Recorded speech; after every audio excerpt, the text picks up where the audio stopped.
The suburbs of Montreal, stretching along narrow river bays and surrounded by gentle hills, were a model of comfort and prosperity.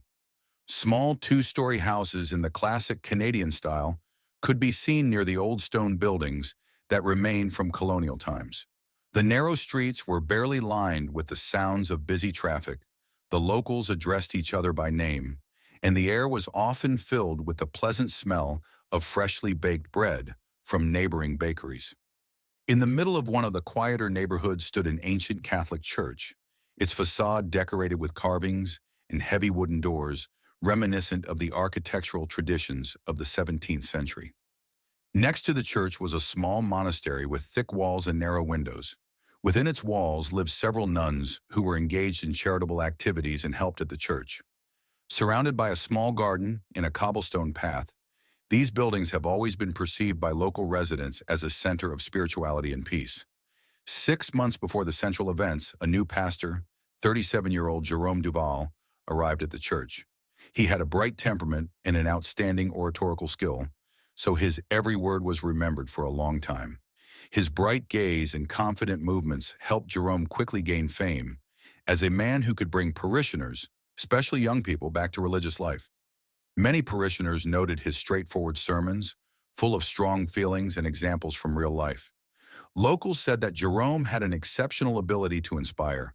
His speech seemed to come directly from his soul, and his sincere smile dispelled the slightest shadow of skepticism. People began to attend church more often, and some of the parishioners willingly confided in him their deepest emotional experiences and asked for advice. At the same time, Jerome himself preferred to avoid topics related to his previous life. When asked about his former parish, he gave only vague answers, saying that he wanted to find a more comfortable place to serve. It was said that he left his previous community because of some kind of conflict, but there was no direct evidence of this. Sister Adelina Mboko, now 29, came here 5 years ago, hoping to leave behind a difficult past that she had never told anyone in detail. It seemed to her that a quiet life in the monastery would help her find meaning and harmony, so she faithfully kept all her vows. Her duties included morning prayers, taking care of the kitchen, working in the local garden, and visiting the needy and sick. In public, Adelina was quite reserved. She rarely smiled, but had a surprisingly soft and pleasant voice that made a warm impression. The other nuns respected her spontaneity and her desire to always support others.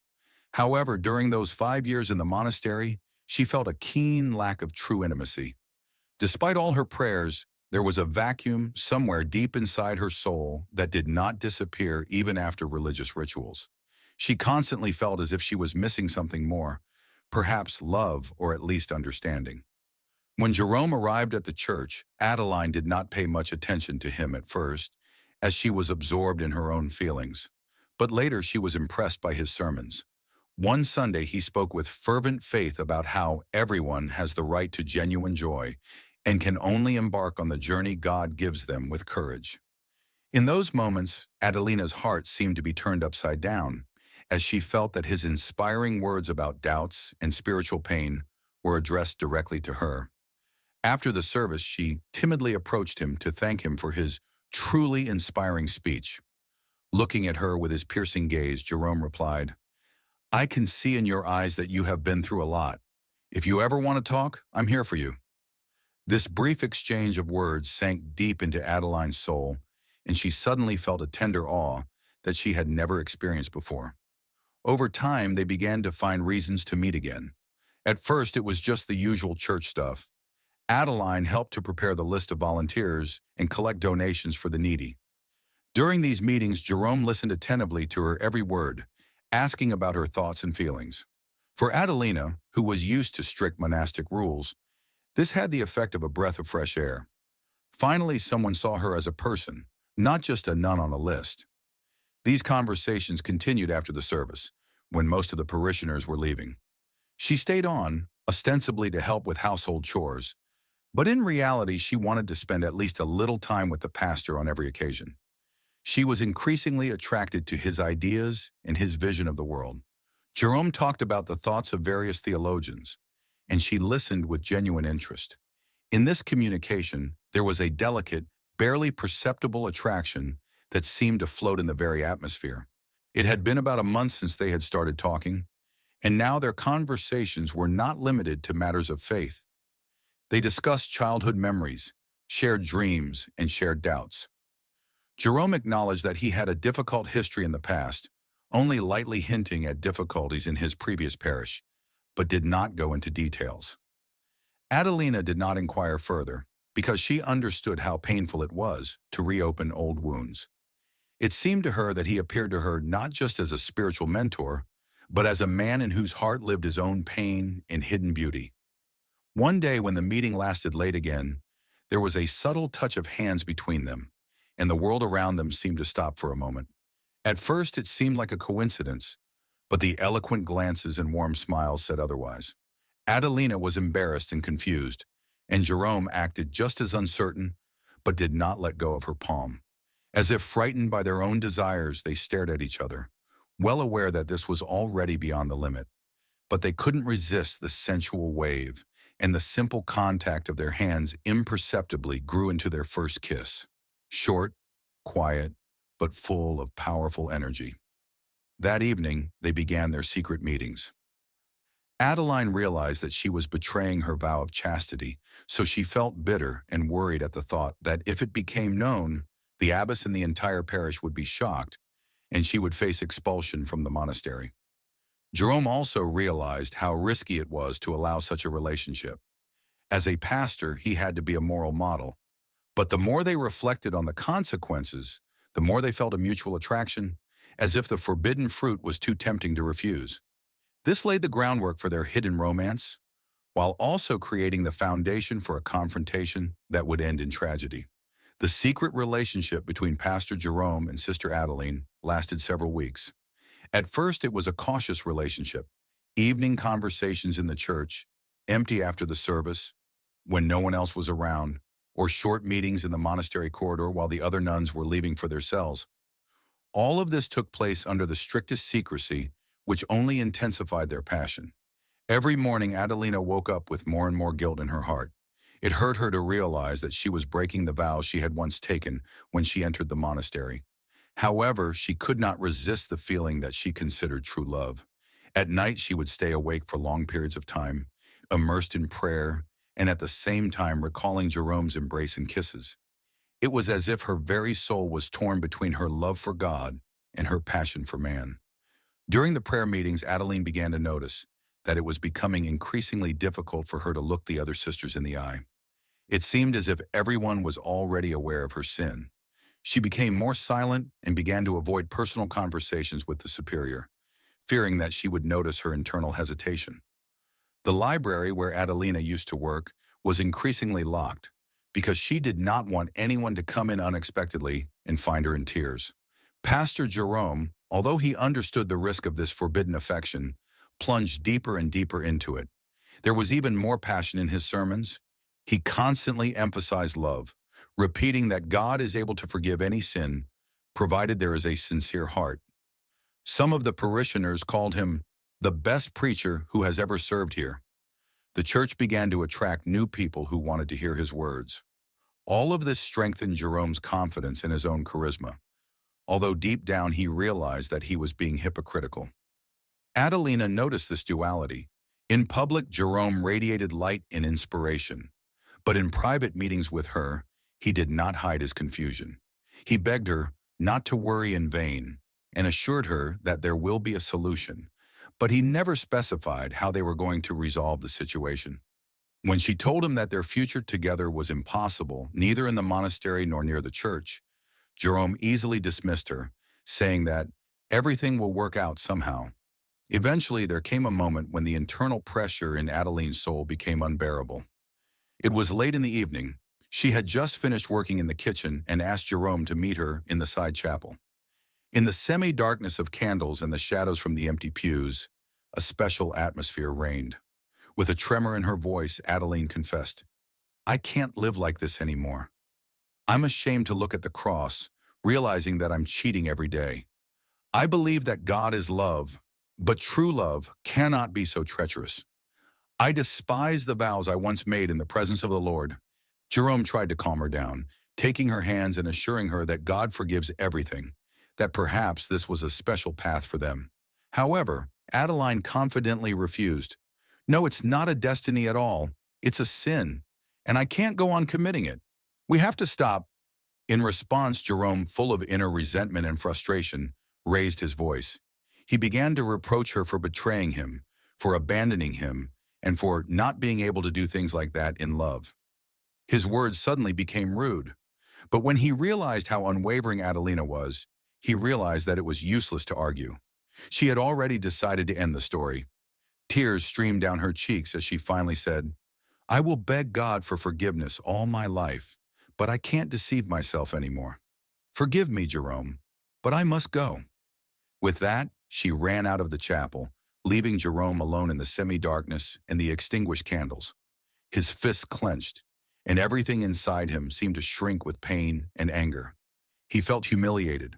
First she had accepted this passion, and now she had pushed him away as if he were something superfluous. This resentment and sense of devastation would later affect his future actions. For the next few days and weeks, Adelina lived as if in a half-asleep state. She hardly spoke to anyone except out of necessity and often stayed alone in the monastery chapel, seeking peace and prayer. The sister promised herself that she would become a real nun again and eradicate any memory of Jerome from her heart. Jerome, on the other hand, tried to be confident and energetic in public. His sermons became even more emotional. Perhaps this was his way of trying to find forgiveness for himself. However, he became withdrawn and irritable outside the church pulpit. Some of the parishioners noticed how the pastor sometimes reacted violently to minor misunderstandings and even snapped at young volunteers. None of them imagined that the situation would soon become even more complicated. A new nun named Ruth was about to arrive at the monastery, and her arrival would radically change all the circumstances. After Sister Adeline decisively broke off all communication with Pastor Jerome, an icy tension settled in the monastery. No one could understand why she had become so reclusive since she was formerly a conscientious nun, only now silent and self-absorbed. The abbess assumed that this was a common mental crisis that often befalls young sisters. It was during this period that a new nun, 31-year-old Sister Ruth Akambi, arrived at the monastery. According to the official version, she was transferred here from another area of the province because the former monastery was allegedly undergoing restoration, and some of the nuns were temporarily sent to different communities.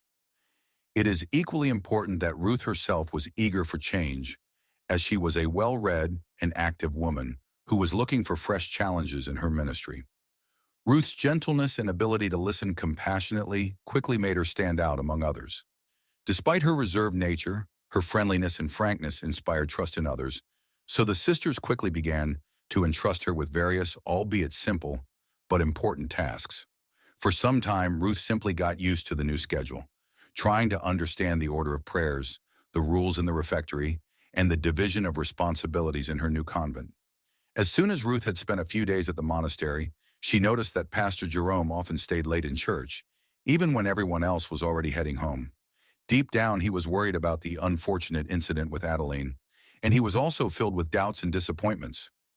Ruth, seeing how this new pastor spent his evenings alone in the church, began to offer her help in organizing sermon materials or preparing various charity events, both out of a desire to support him and a sense of human solidarity. At first, their conversations were limited to church-related topics, planning for the upcoming fair, collecting donations, and events for the youth community. However, it was already evident that Pastor Jerome looked at Ruth with special affection, probably because it was in her calm and gentle manner that he saw something he lacked in these difficult circumstances. In her, he saw a more restrained and safer interlocutor than the once unpredictable and contradictory Adeline. For her part, Ruth was unaware of the forbidden intimacy between the pastor and Adeline. She only noticed that Adeline had become silent and distant, but did not try to understand the reasons why. So her communication with Jerome was natural and easy. Sometimes Jerome would mention, with a tinge of sadness, that he had lost the trust of an important person, but he never specified who it was. While his relationship with Adeline developed cautiously and gradually, his relationship with Ruth was much more spontaneous. Feeling a lack of warmth and support, Pastor Jerome found in the newly arrived sister a source of peace that he had not had recently. Ruth, for her part, saw him not just as a pastor, but as a person with her own experiences and pain, and this revealed her natural female empathy. At first, their meetings were ostensibly for charitable projects. For example, when they were preparing to distribute clothes to the homeless, they stayed after the event to summarize the results.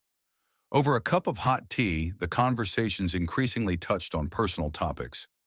Ruth's poor childhood, Jerome's difficult periods in life that prompted him to look for a new community. This sharing of their souls helped to bring them closer together. One day when they were left in a small church room among boxes of clothes for the needy, the conversation turned to pain and mutual support.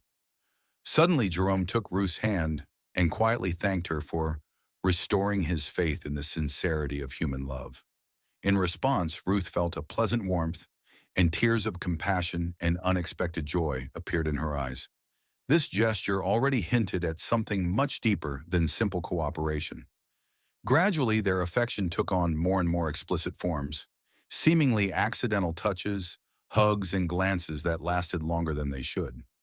With each such episode, Ruth realized more and more clearly that she was going against the rules of her nunnery vocation. But unlike Adeline, who immediately plunged into repentance, Ruth allowed herself this risk, convinced of the sincerity and even fatal nature of their feelings. Soon these brief touches and kisses turned into a full-fledged, forbidden intimacy, about which no one knew, neither the sisters nor the abbess. No one suspected the sisters of Ruth. She seemed so obedient and devoted to religious discipline that any thought of her having an affair with the pastor would seem absurd. Jerome also tried not to make any sudden moves to avoid attracting attention, but he felt some relief in his heart. He was needed and wanted again. However, the memories of the previous bitter situation with Adeline did not let him go, reminding him of the possible recurrence of catastrophic consequences. This is how his second novel began, while Sister Adeline, hiding her own suffering, tried to restore her spiritual balance. She, of course, did not realize that Pastor Jerome had so quickly found solace in the arms of another nun. However, everything would soon go awry when Ruth was confronted with unexpected news of pregnancy. And these consequences will be even more tragic than the previous ones. The romance between Pastor Jerome and Sister Ruth gained momentum with impressive speed and intensity. For Ruth, who had expected her convent life to be limited to gentle conversations and spiritual practices, these feelings were a real revelation. She never imagined that, having taken her vows, she would feel such a powerful passion, despite all the prohibitions and possible risks. Several weeks of their secret intimacy had already passed. One morning, Ruth woke up with unexplained symptoms: nausea, aversion to food, dizziness. At first, she thought she might just have caught a cold or been overly exhausted. However, when this happened every day, she became much more suspicious. When she took a pregnancy test, which was very dangerous for a nun in itself, she learned that she was pregnant. This news filled her with mixed emotions, both happiness and horror, for the only person who could be the father was Jerome. Filled with conflicting feelings, Ruth decided to tell the pastor. She thought that since they had both already broken their vows, they might be able to officially leave the monastic life and start a family. She sincerely hoped that this was a realistic scenario. A new life was already emerging in her mind. They would get married, leave the community, and God would forgive their sin. With these dreams in mind, she went to have a frank conversation with Jerome. This conversation took place late at night in the back room of the church, where religious supplies were usually kept. Ruth, visibly excited, told Jerome that she was pregnant. She hoped that even a discreet but at least a tiny bit of joy or some relief would appear on his face. Instead, the pastor visibly shuddered, and his eyes were filled with fear and irritation. He knew only too well that another affair with a nun in a pregnancy could destroy his reputation. His previous problems with Adeline had already nearly broken him, and now he could lose his position as pastor for good. Jerome immediately suggested that Ruth consider having an abortion, assuring her that it was the only way to avoid the public shame. However, he heard her outrageous refusal. Abortion is a grave sin for her, and she would not do it under any circumstances. Ruth's voice sounded firm. She intended to give birth and was ready to reveal the truth to the abbess, or even to the entire community, because she naively believed that the truth itself would bring them liberation. Jerome felt the ground slipping from under his feet. He began to demand silence, trying in agony to convince her that otherwise they would lose everything. Ruth was also raising her voice, afraid that he would force her to have an abortion. The quarrel grew more and more intense as they spoke at each other's throats, neither giving each other a chance to speak and neither willing to give in. During the most heated moment of the argument, Ruth said defiantly, "I'm tired of your fiction. I'm going to tell you everything about our relationship and my pregnancy. Let everyone know who you really are." These words struck Jerome like a lightning bolt. He realized that if Ruth went through with her plan, his ministry would be over. He would be shamed and possibly even face trial. The congregation would realize that he had misled them and committed a sinful affair. Blinded by panic and despair, Jerome grabbed Ruth by the shoulders, trying to silence her. She resisted, pushing him away, shouting that he had no right to behave like that because she was pregnant, so he shouldn't dare touch her. Then Jerome pushed her harder than he intended, being on the verge of an outburst. Losing her balance, Ruth leaned back and hit her temple on the metal edge of the table. The blow was so powerful that she instantly lost consciousness. The room immediately fell dead silent as their voices fell silent. Realizing what had happened, Jerome rushed to check her pulse. Blood was slowly spreading on the floor under Ruth's head. She was not breathing. He realized that she was dead. Panic gripped him. "It was an accident," he repeated in his head. However, he was well aware that no one would believe that such a strong push against a pregnant nun was unintentional, especially considering their forbidden relationship. Shocked and trembling at the realization of what he had done, Jerome decided that the only way out was to cover his tracks. He took the cold-blooded step of wiping off all the prints and then carefully transferring Ruth's body to his car to drive it away from the church walls in the middle of the night. The next morning, the sisters noticed Ruth's absence. She did not show up for morning prayer or breakfast. Mother Cecile, who had previously noticed that Ruth was often alone and disappeared in the evenings, was immediately worried. Throughout the day, she and other nuns searched in vain for Ruth throughout the monastery, asking parishioners for help, but no one knew where she could have gone. In the evening, the police received an official statement about the disappearance of Sister Ruth Ikambi. Law enforcement officers began to question the nuns, examined her belongings, and found that Ruth had taken neither clothes nor money with her, so the assumption of a voluntary escape seemed unlikely. They suspected that something had happened to her.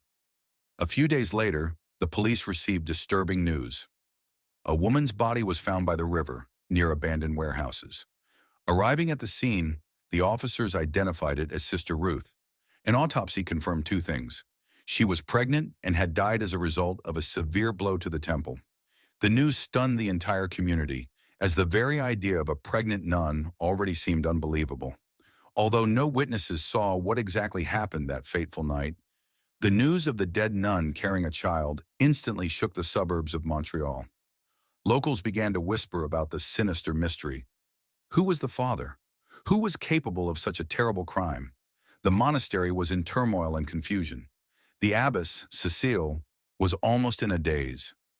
How did it come to pass that one sister became reclusive, Adeline, and the other, Ruth, was murdered? Pastor Jerome, feigning deep sorrow, preached fiery sermons on the mystery of death, urging his parishioners to pray for Ruth's soul. Some noted his excessive emotionality, but no one thought that it was his own fear of possible exposure. Moreover, all indications were that the police would soon get to the truth, as it was impossible to find another candidate who could have been secretly involved with Ruth. Thus began a large-scale investigation that would eventually lead to even more shocking revelations. And soon Sister Adeline, who also has unexpected news to herself, will return to the story. Her appearance will once again be at the epicenter of events and will become a point of reference that will accelerate Pastor Jerome's downfall. After the tragedy with Ruth, and the publicity that engulfed both the monastery and the neighboring parish, life seems to have come to a standstill. The sisters looked at each other with fear, and the abbess Cecile looked extremely exhausted as the police kept coming to question her. There was a heavy uneasiness in the air. No one knew who was responsible for Ruth's murder and what the motive might have been. The investigation had not yet announced the official results, but everyone realized that this scandal would ruin the monastery's reputation for a long time. During this difficult period, Sister Adelina was left alone with her thoughts. She went deep into prayer, trying to regain her lost balance. However, over time, she began to notice disturbing changes in her own health: frequent weakness, dizziness, and menstrual irregularities. Eventually, she realized a painful truth. She was pregnant with Pastor Jerome, with whom she had been having a secret affair just a few months earlier. When she estimated her due date, it turned out that it was too late to think about abortion. Adeline was filled with deep horror. With the death of Ruth, who was also pregnant, she worried that she too might be in danger. It seemed logical to her that Ruth had also had an affair with Jerome, hence her pregnancy. But then who had committed this terrible act, taking her life? Deep down, a terrible suspicion was brewing, but she lacked the courage to assume that the pastor could be so ruthless. At the same time, the thought of him being capable of murder kept haunting her. Finally, Adeline decided that she needed to speak to Jerome directly. She waited until he was alone in the church after the evening service. With a discreet prayer on her lips and a frightened voice, she approached him. The pastor, seeing the anxiety in her eyes, thought she wanted to discuss Ruth's death. Instead, Adeline revealed her secret. "I'm pregnant," she said, barely audible, "with you. It happened when you and I—" Jerome seemed to be petrified, frozen in silence, as if he didn't know where to hide from his problems. Only after a few seconds of tense silence did he gulp in air and start breathing faster. Somewhere in the secret depths of his mind, his fear grew that a second pregnancy by a nun would finally destroy his reputation, which was already barely holding on. He remembered his recent interrogations by the police. He had already felt that the officers were distrustful of him, and now another threat was looming, directly from Adelina. Adelina took his silence as the worst possible sign, but at the same time she felt that she needed his support because she had nowhere to go. With a big belly, she couldn't return to the monastery, and outside these walls she had no family or worthy support. So she said, "We have to do something. I can't just wait until everything comes out. If it gets out that I'm pregnant, I'll be kicked out, and maybe you too." Recalling the investigation into Ruth's death, which he was genuinely afraid of, Jerome panicked and tried to find a way out. It seemed that he could barely control the trembling in his voice. "I guess we have to run away. Get out of this suburb because you see what will happen next? Sooner or later they will suspect both you and me. And if they find out that you are pregnant—" Despite her fear, Adelina agreed, because she felt a more compelling reason to be afraid. Deep down, she suspected a connection between Ruth's murder and the pastor, but she did not dare to say so out loud. So they decided to disappear from the suburbs of Montreal, heading either to some big city or outside Quebec altogether. Jerome promised to find the necessary amount in cash so as not to leave any traces on the card accounts. Adeline had to quietly pack the most important things, pretending to visit distant relatives. As the date of their fictitious escape approached, Adelina felt an increasingly acute tightening in her chest. Could she trust a man who was likely involved in Ruth's death? However, having no other choice, she remained silent. To stay would mean to fall under the repression of the church and the condemnation of society. Meanwhile, the investigation into Ruth's murder continued to grow. Detectives questioned the nuns, and some of them recalled seeing Ruth with the pastor late at night and noticing them being alone several times. A theory emerged that since Ruth's arrival, the pastor had been staying in the monastery premises more often at atypical times. The abbess, Cecile, told police that a few days before Ruth's disappearance, she had seen her leaving the back room with Jerome, and both looked full of anxiety. This increased the investigators' interest in the pastor's identity. Direct evidence was still lacking until they interviewed some of the young assistants who might have spotted his car near the river late at night. Eventually, police were able to obtain a search warrant for Jerome's personal belongings at his church home. They found small but clear clues: traces of blood on the lining of his shoes and Ruth's personal belongings carelessly hidden away, indicating that he had been the one who had contact with her that night. This was enough to make the pastor a key suspect. On the night Jerome planned to flee with Adeline, he was on the verge of a nervous breakdown. He was frantically packing his suitcases, checking for money and fuel. Adelina, on the other hand, barely able to stand on her feet from excitement and with a noticeable rounding of her stomach, was quietly preparing to leave the monastery with one small suitcase. Somewhere deep in her heart, she realized that she was not destined to return after this step. Around midnight or a little later, Adeline secretly left through the back door of the monastery, where Jerome was waiting for her in a darkened alley. She could hardly breathe with fear. What if the abbess or another sister on duty found her? Her heart was pounding loudly in her chest. The pastor was waiting near an old minivan that a friend had lent him. When he saw Adelina peeking around the corner, he waved his hand as if to hurry her along. She rushed to him, holding out her bag. He helped her into the passenger seat and walked around the car. It seemed that all he had to do was turn on the engine, and they would be gone forever. But at that very moment, the road was suddenly illuminated by headlights and sirens sounded in the air. Two police cars blocked the minivan from the front and rear. A loudspeaker ordered, "Turn off the engine and get out of the car with your hands up." Adelina shuddered and barely contained her scream. Jerome bit his lip in silence, realizing that they had been tracked. He immediately rejected the idea of breaking through and ramming the cop car because it would be too obvious. The police quickly approached, pulled Jerome out from behind the wheel, handcuffed him, and read him his rights. The main charge he was accused of was the murder of his sister Ruth. A frightened Adelina stood on the side with trembling hands. She was not detained, but the sight of a pregnant nun stunned the police, who could not figure out who she was. "No, it didn't happen that way," Jerome tried to argue, but the cops would not listen to him, ordering him to shut up and prepare an explanation at the police station. The following months turned into a nightmare for everyone involved. Formal charges were brought against Pastor Jerome Duval for the murder of Sister Ruth Akambi. The investigation revealed that Jerome had not only a romantic, but also a sexual relationship with her, and that the victim was found pregnant. Another scandalous detail was revealed. He had previously had an affair with his sister Adeline, who also became pregnant, although she was not directly involved in the case as a suspect. The trial gained a lot of media coverage because two pregnant nuns and a murder sounded too shocking. Adelina had to testify in court. She admitted that she had a relationship with Jerome, but did not even suspect that he was dating Ruth at the same time. She also said that he had gotten her pregnant and that this had caused a deep moral crisis. Jerome's lawyers tried to prove that Ruth's death was an accident and that he had allegedly pushed her unintentionally. But the prosecutor's office insisted that he had a motive because Ruth could have betrayed him because of her pregnancy. So saving his own reputation, he resorted to careless violence, which proved fatal.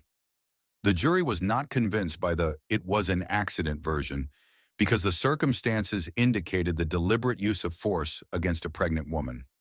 After analyzing all the testimony and evidence, the court found Pastor Jerome Duval guilty of murder, second-degree murder according to Canadian law. The judge passed the sentence, 15 years in prison without the possibility of early release during the first years. This story, which had both a moral and a criminal dimension, shocked everyone. The media repeatedly discussed the two-faced pastor who preached about sin and purity, but secretly had affairs with nuns. The monastery suffered a devastating blow to its reputation, and many of the parishioners felt betrayed and angry. In the corridor of the court, after the verdict was announced, Jerome was led away under heavy guard and handcuffs. He walked with a blank stare, making no attempt to justify himself or protest, realizing that it was no longer possible to avoid punishment. Adelina, who was among the witnesses or in the audience, could barely hold back her tears. She was late in her pregnancy at the time, and her bent posture betrayed both sadness and some kind of relief.